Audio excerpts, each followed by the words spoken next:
지난해 7월 아파트 정문 앞에서 30대 주민이 일본도를 휘둘러 40대 이웃을 살해한 일본도 살해 사건. 졸지에 남편을 잃은 부인은 홀로 두 아이를 데리고 갈 곳을 구하지 못해 창밖으로 사건 현장이 내려다 보이는 집에 그대로 살고 있습니다.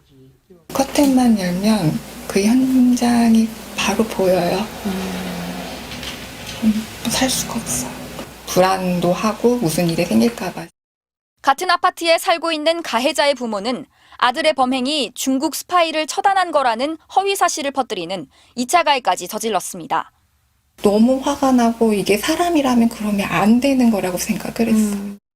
정부는 임대주택 입주 자격에 범죄 피해자를 포함시켰지만 소득 요건이 까다로운 데다 공급량도 극히 적어 혜택을 받은 사람은 지난해 8명, 재작년에는 3명에 불과했습니다.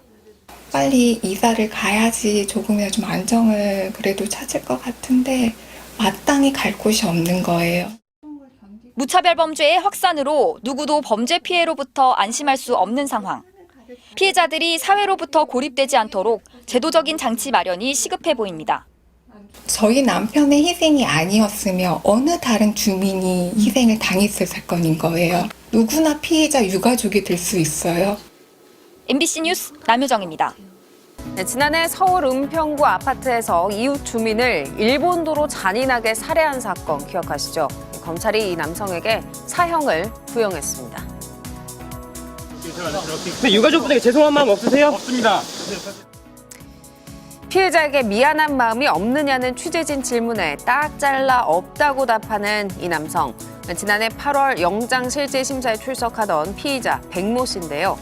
중국 스파이가 자신을 미행하고 감시한다는 등의 망상에 빠진 백 씨는 지난해 7월 아파트 정문 앞에서 40대 주민에게 전체 길이 102cm에 달하는 일본도를 여러 차례 휘둘렀고요. 일면식도 없는 백 씨에게 공격당한 피해자는 전신 다발성 자철상으로 숨졌습니다.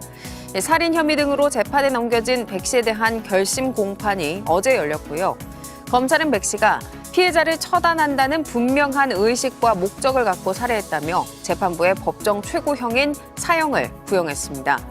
증인으로 출석한 피해자의 아내는 한 시민의 고귀한 생명을 무참히 살해한 살인마를 대한민국에서 영원히 격리해달라고 호소했습니다.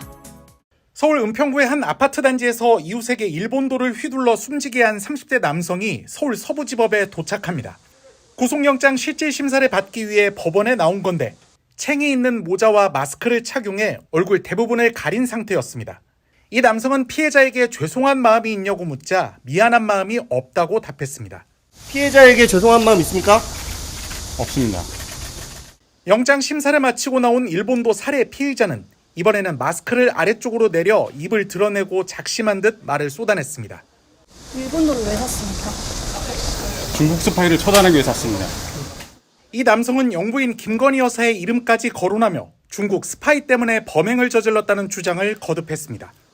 범행 당일 일본도 가지고 나온 이유는 뭔가요? 중국 스파이를 처단하기 위해 가져왔습니다. 범행 미리 계획했습니까? 저는 나라를 중국과 함께 팔아먹는 김건희와 중국 스파이를 처단하기 위해 이 일을 했습니다.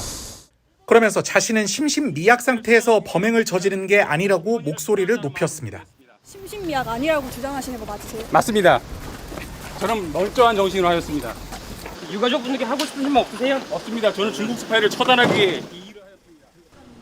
앞서 지난달 29일 이 남성은 서울 은평구의 한 아파트 정문에서 40대 이웃에게 일본도를 휘둘러 살해한 혐의를 받고 있습니다.